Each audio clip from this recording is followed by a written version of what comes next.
What's going on, guys? Welcome back to the TheSlamDuncan YouTube channel. Today we have some major news for the Bulls, as the Bulls have officially moved on from the Lauri Markkanen era. It has been coming for a while now. I was going to make a video if something didn't happen in the next week, like what could happen, what's going to happen, does Markkanen take the qualifying offer? But we finally got our answer today, and that's Lauri Markkanen is being traded to the Cleveland Cavaliers. The Cavaliers are trading Larry Nance Jr. to the Trailblazers. And the Bulls are getting Derrick Jones Jr. from Portland. Portland's protected first rounder, which is going to be from 2022. It is their 2022 pick, and it is protected 1 through 14, which is the lottery. And if the Bulls, let's say Portland doesn't make the playoffs this year, then it continues on, and it will continue going until 2028.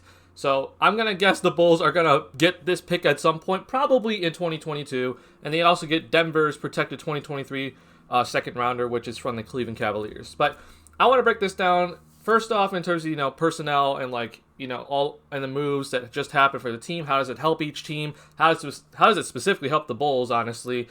And that I really want to break down a couple of salary cap stuff, because I am seeing way too much confusion when it comes to this deal and what money's going out, what money's coming in, what sort of acceptance is being had. Because I see something, for example, like this right here, this tweet.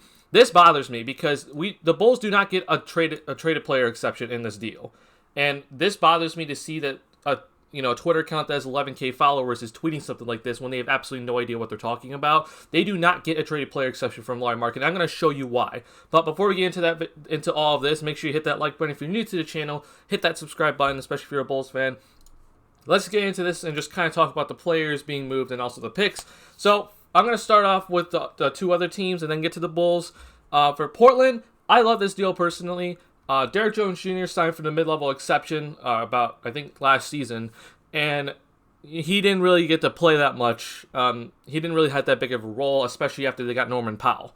So now they're moving on from Derrick Jones Jr. and they get a really good player in return, Larry Nance Jr., who's he's on a very, very good deal. And he's a very good defender. He can hit the three ball.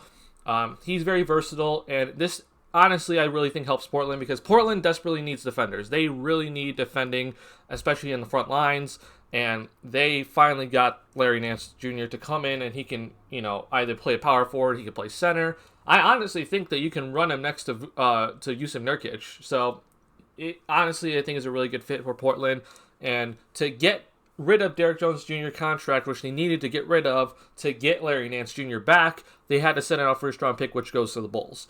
The Cavaliers get Lauri Markkanen, and the money is 4 years, $67 million. If you're asking why it's four years, it's because in a sign-in trade, which the Bulls signed and trade to Markkanen, it has to be a minimum 3-year contract. So it is a 4-year deal for Markkanen, $67 million. Not all $67 million is guaranteed. The 4th year is non-guaranteed. I believe he only gets $6 million guaranteed in that 4th year. And then for the Bulls, because they traded Markkanen, I'm going to explain why they can only take back a Derrick Jones Jr. type contract, okay? But for the Cavs, I don't really understand this, to be honest. I mean, I get it. Maybe you can use them as a trade piece in that sense, but I honestly don't see where Markkanen kind of fits, because you just re-signed Jared Allen to a $100 million deal. You just drafted Evan Mobley, who I've been hearing rumors that they're going to play both of them, which doesn't really make sense to me. One at power forward, one at center. That doesn't really make sense to me. Kevin Love's still on the roster. You got a bunch of guys that are wings/forwards, where it's they can play the 3 but also the 4 on that team. So it's a weird move. I'm going to guess they're going to make some more moves soon here. I mean, I'm guessing Kevin Love's going to be out of the door soon.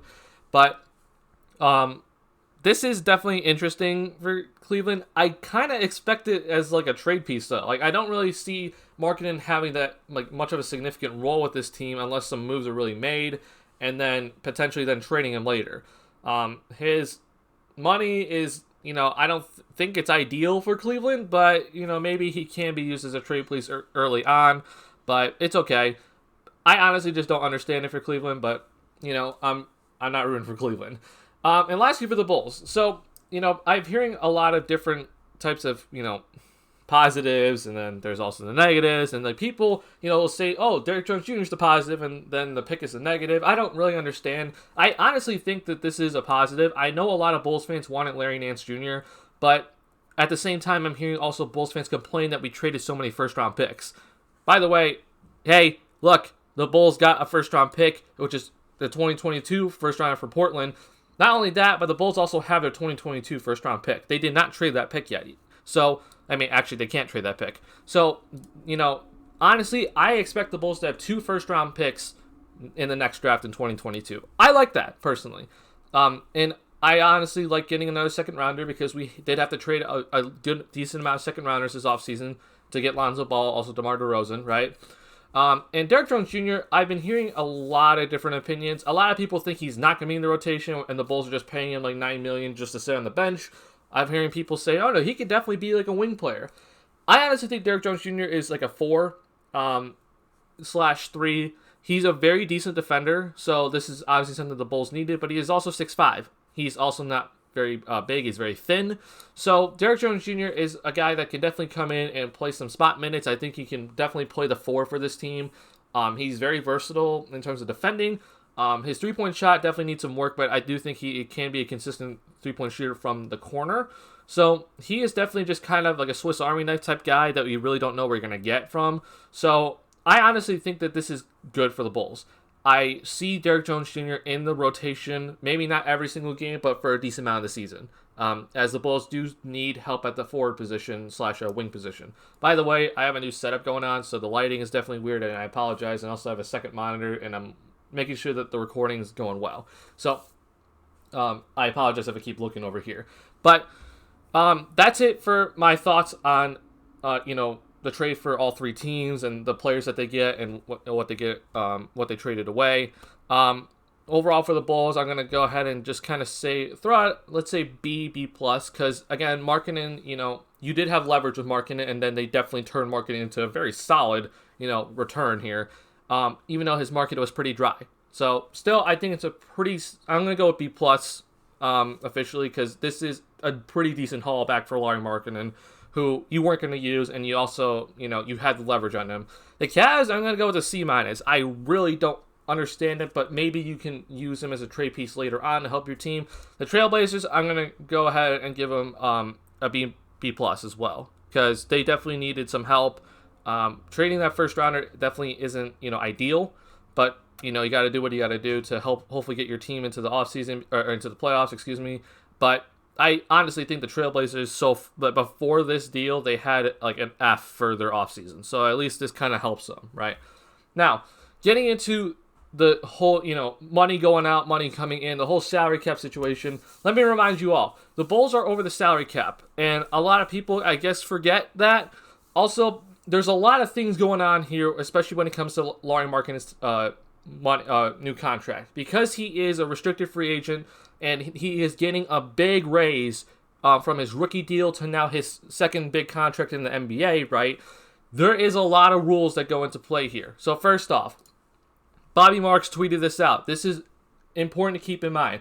For trade purposes, Lauri Markkanen's salary counts as $7.79 million in outgoing salary, okay? So for the Bulls, even though that Lauri Markkanen got $15.58 million in his first season, the amount of money that the Bulls are sending out and can also around take back in this deal is only $7.79 million. It is not the $15.58 million the Bulls are sending out. Why do you ask? Well, the reason why this is the case is because of something called base year compensation. When a player is signed and traded, something called a base year compensation rule comes in. And to explain this, I'm going to explain this the best as I can. Now, granted, I'm not a cap expert, but I do think I understand the cap a lot better than some other, fans out there who keep saying things that are wrong. So, base year compensation applies to a player being signed and traded, and they had early or bird rights by the team above the cap. Now, if this player gets a 20% raise from his salary before, right, then the base year compensation kicks in. And so the outgoing salary of that player that the team is trading, right, is going to be either 50% of the previous salary that they're on, and for Lauri Markkanen, about 6.7 million. Okay, it's either that, or it's 50% of his new salary, which is I'm forgetting. Okay, which we said 15.58 million, right?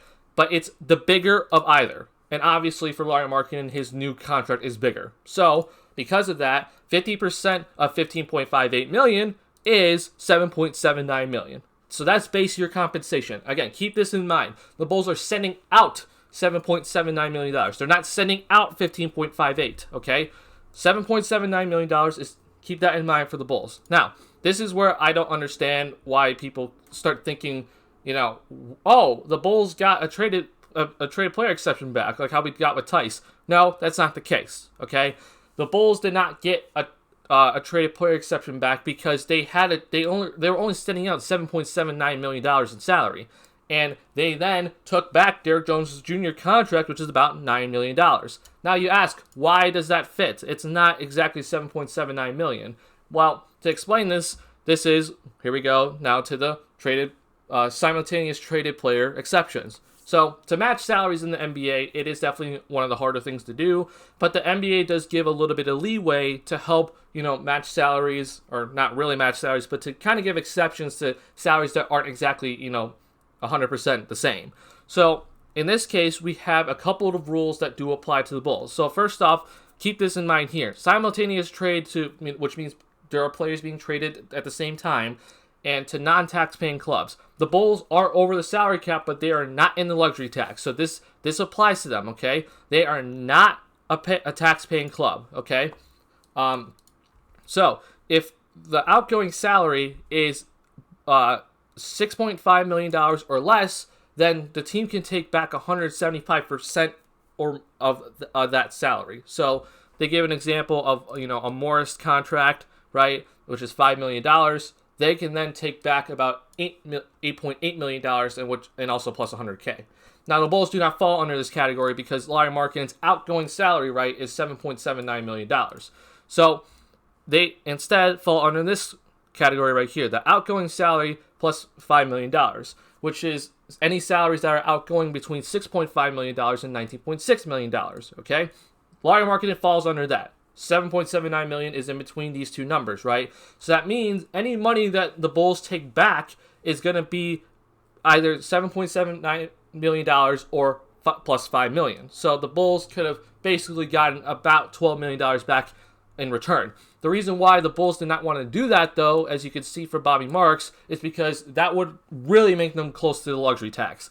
And the Bulls do not want to get that close to the luxury tax because we still have that traded player exception from Daniel Tice's trade, and also we still have the biannual exception that we could still use for a guy like Paul Millsap or whoever we want to bring in to fill out the roster before the season starts. So we wanted to hit around $9 to $10 million.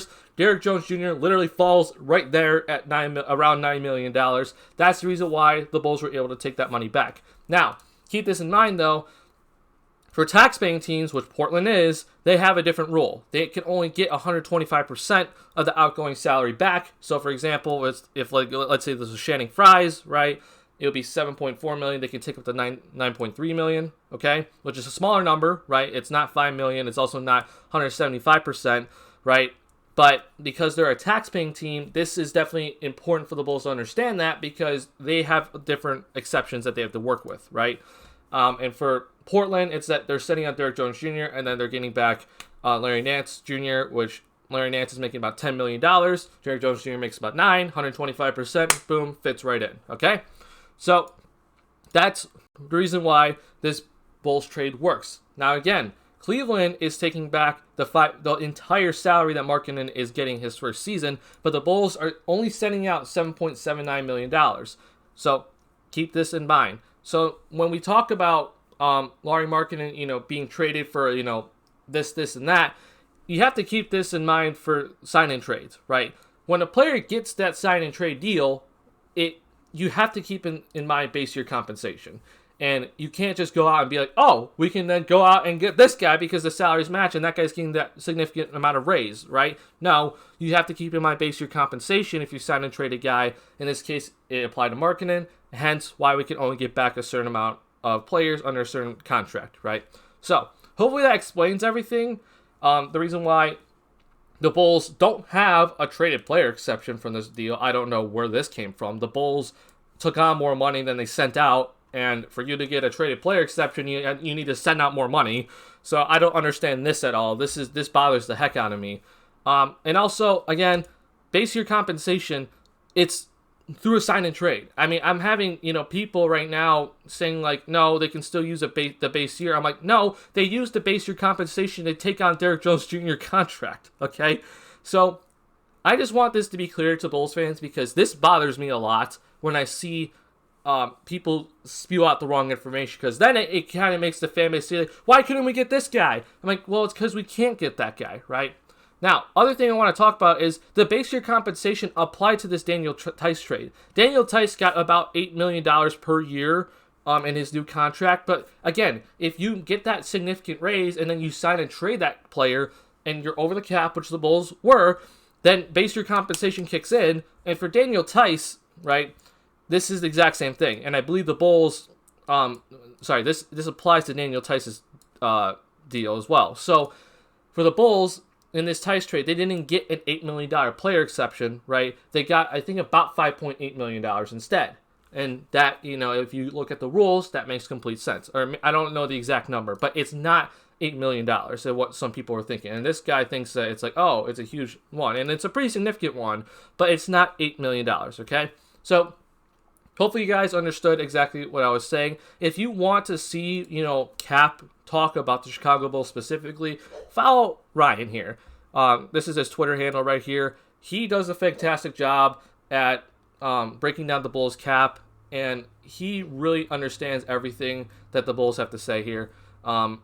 And this is important, if you really want to dive in and see like, oh, who can the Bulls get or who can the Bulls trade and get in return, right? He understands it very well. And if you really are more interested in finding out more stuff about the cap, follow Ryan at Ryan Borgia on Twitter. So hopefully you guys enjoyed this video. If you did, make sure you hit that like button. If you're new to the channel, hit that subscribe button. The Bulls got a first-round pick in return. They got Derrick Jones Jr. and a second in this 3-team deal. Lauri Markkanen is officially a Cleveland Cavalier, which is weird to say. But I wish him nothing but the best. But I do hope that this trade does pan out well for the Bulls. And I'm excited for this season to come up, as, we're almost in September, man. So I'll be really, really, invested into this season, because I'm loving what AK has done for this Bulls team. But again, hope you guys enjoyed this video. Make sure you hit the like button. If you're new to the channel, hit that subscribe button. I'll see you guys in the next video. Peace.